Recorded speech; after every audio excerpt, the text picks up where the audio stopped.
Hello friends, welcome in to achievers.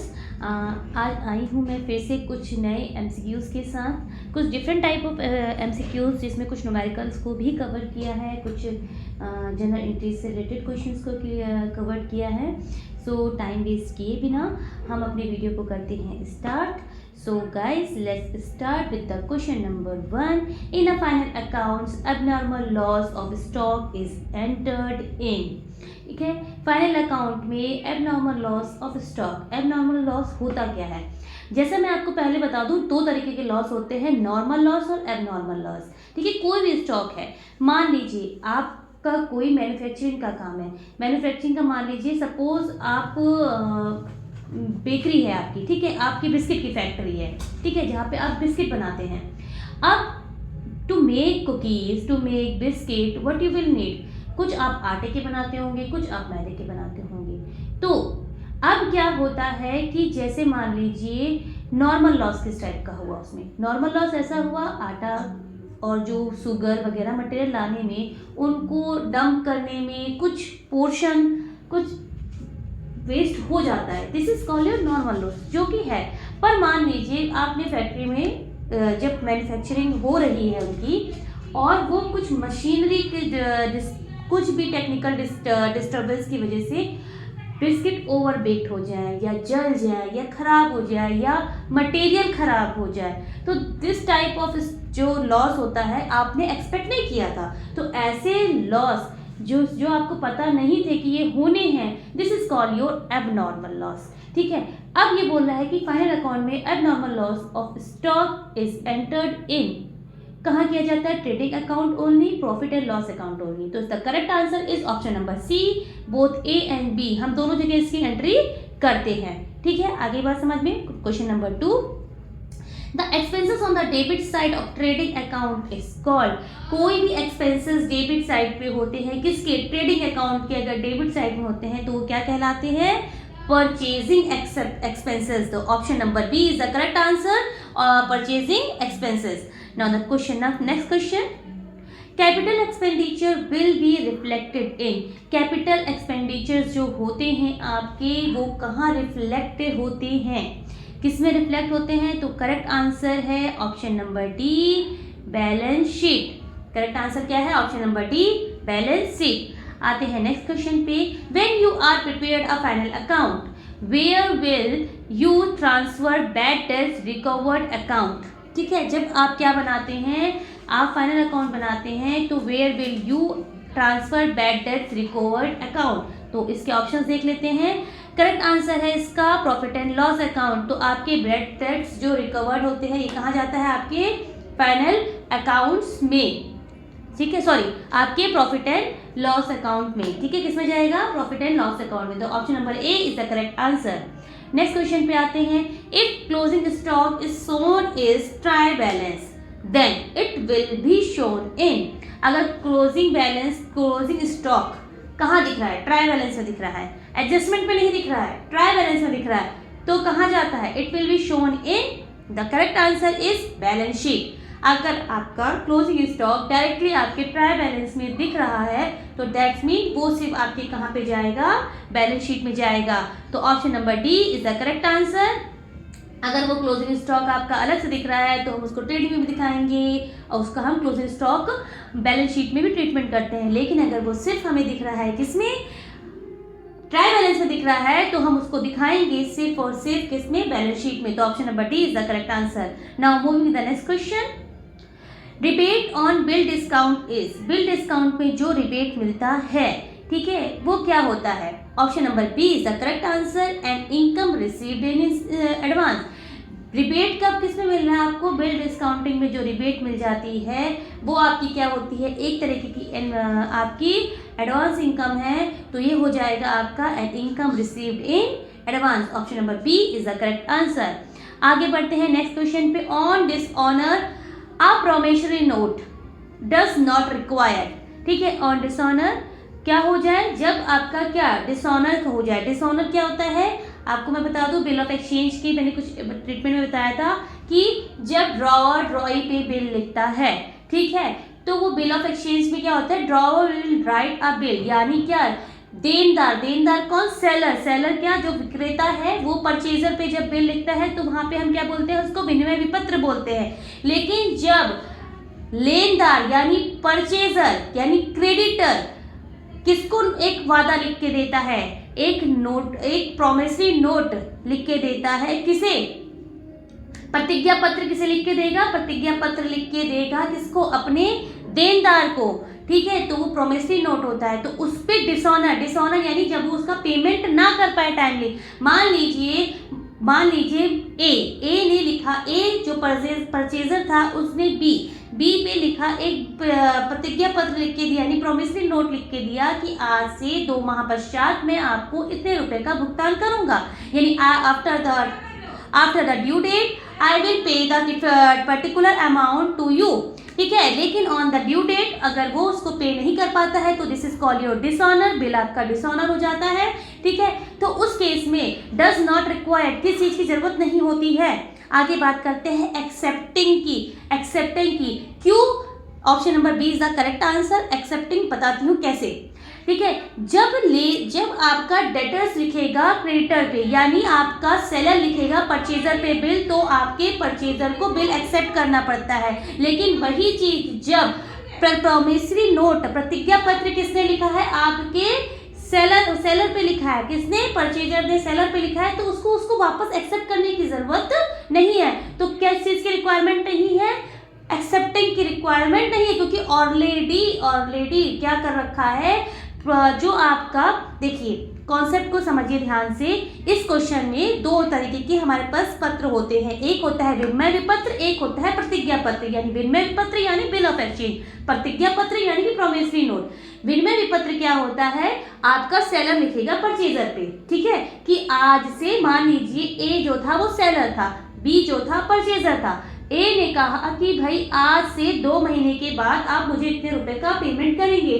तो जो आपका परचेजर था उसने क्या किया? उस पर अपना साइन किया, उसको एक्सेप्ट किया, और वो बिल किसके पास चला जाता है?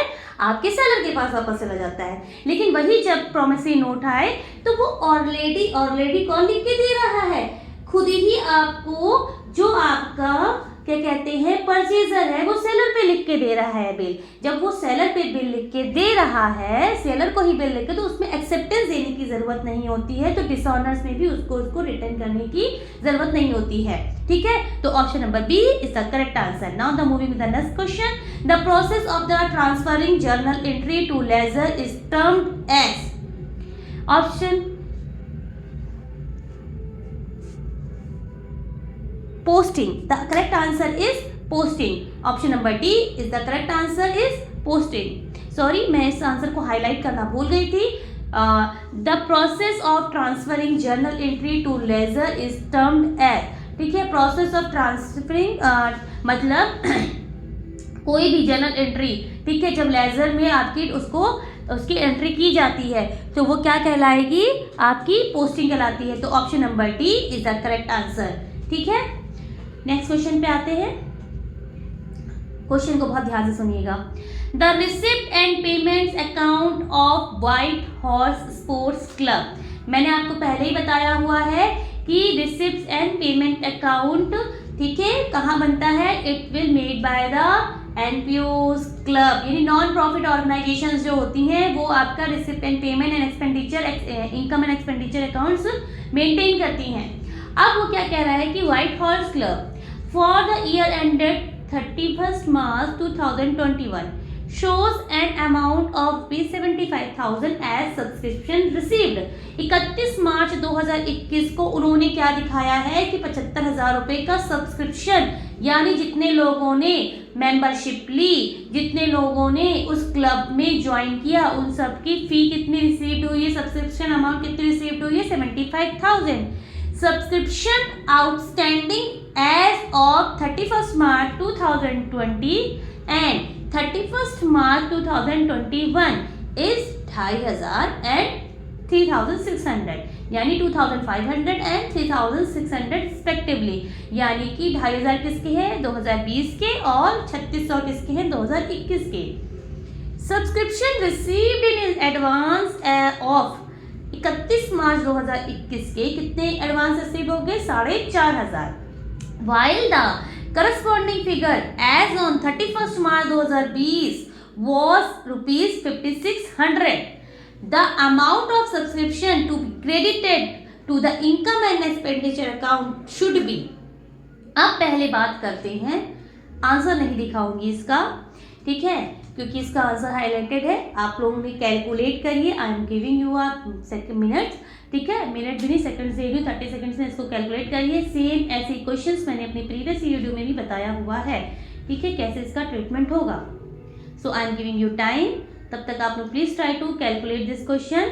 इसमें ये बोल रहा है 75,000 रुपये उसको रिसीव हुआ, जिसमें से 2020 के एडवांस आउटस्टैंडिंग कितना था? 2,500, और 2021 का आउटस्टैंडिंग कितना था? 3,600। एंट्री किस मंथ की कर रहे हैं? ट्रांजैक्शन किस ईयर का कर रहे हैं? 31 मार्च 2021 का, यानी 2021 का ही हम ट्रांजैक्शन का ट्रीटमेंट कर रहे हैं। 2021 में 3,600 रुपये आउटस्टैंडिंग था, 2,500 पिछले साल का आउटस्टैंडिंग था, ठीक है, और एडवांस में जो रिसीव हो गया वो 4,500 रुपये हुए हैं। उसके बाद क्या कह रहा है? करस्पॉन्डेंट फिगर एज मार्च 31 2020 कितने का था? 5,600 का था। The amount of subscription to be credited in income and expenditure account should be. So hopefully आप लोग ने कैलकुलेट करने की कोशिश की होगी, और आई होपिंग दैट कि आप सबके आंसर आ गए होंगे। So moving with the solution, पहले मैं इसका सोल्यूशन आपको दिखा देती हूँ। Subscription received during the year कितना आया? 75,000। आउटस्टैंडिंग एट टाइम, हम किस ईयर का निकाल रहे हैं? 31 मार्च 2021 के बेस पे निकाल रहे हैं। तो 3,600 किस ईयर का आउटस्टैंडिंग है? इस ईयर का, ठीक है, वो ऐड करेंगे। Prepaid at the beginning of the year, अभी मैंने आपको क्वेश्चन में दिखाया था 5,600 किस चीज का हो गया? 31 मार्च 2020 का क्या था? वाइल द करस्पॉन्डिंग फिगर, ठीक है, उसका प्रीपेड एक्सपेंसेस था, तो वो क्या करेंगे? वो ऐड हो जाएगा। माइनस कौन सा करेंगे? जो लास्ट ईयर का, ठीक है, 2020 का, किसका?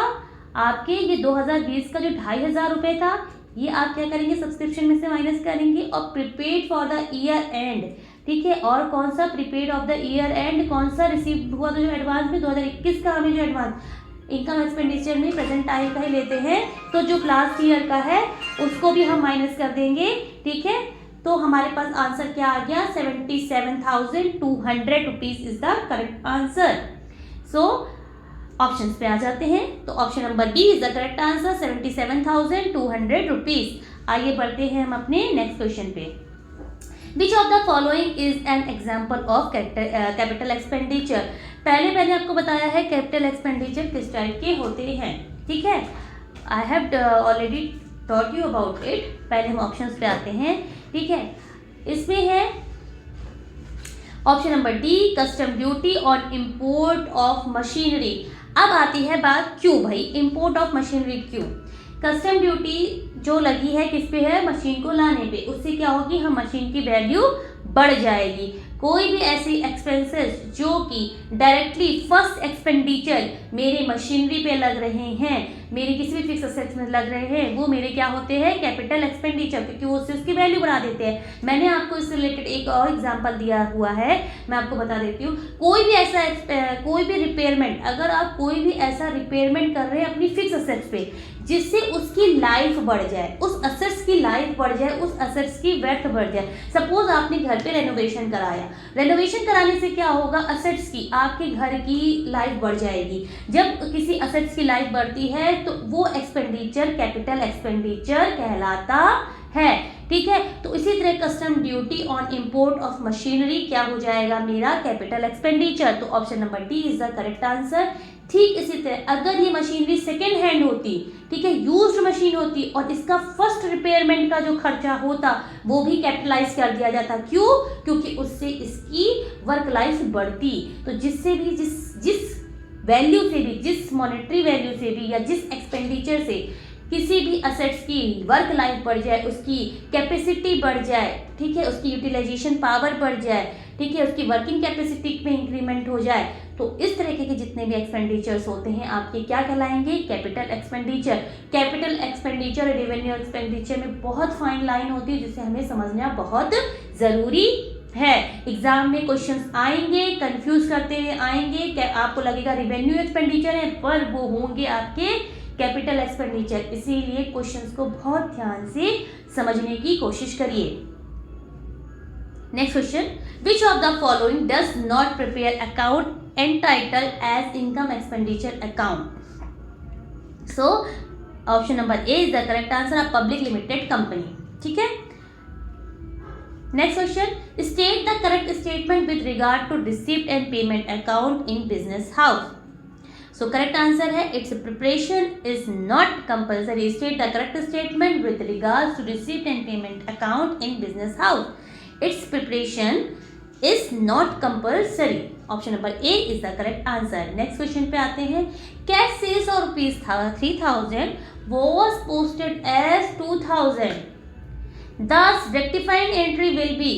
अब देखिए रेक्टिफिकेशन ऑफ एरर आ गया, कैसे हुआ।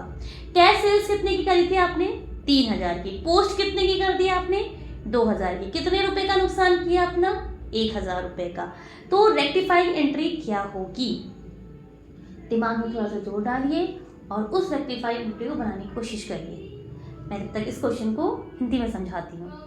कैश सेल मेरे पास हुई थी 3000 रुपये की, जो मैंने नकद विक्रय किया था वो 3000 रुपये का किया था, जिसको मैंने उसकी जब लेखा में उसकी एंट्री करी तो लेखांकन करते हुए पोस्टेड मीन्स, ठीक है, क्या कर दिया मैंने उसको 2000 रुपये लिख दिया, तो उसकी रेक्टिफाइंग एंट्री क्या होगी। आते हैं ऑप्शन पे। Option number B is the correct answer, suspense account debit to 1000, sales account credit 1000। ठीक है, आगे बात समझ में।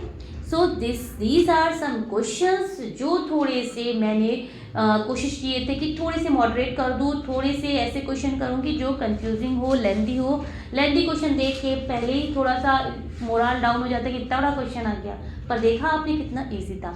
और मैं गाइस एक बात बोलना चाह रही थी, मोस्ट ऑफ द पीपल, मेरे जितने भी एस्पिरेंट्स हैं वो ये चाह रहे हैं कि मैं पीडीएफ उनको प्रोवाइड कराऊं।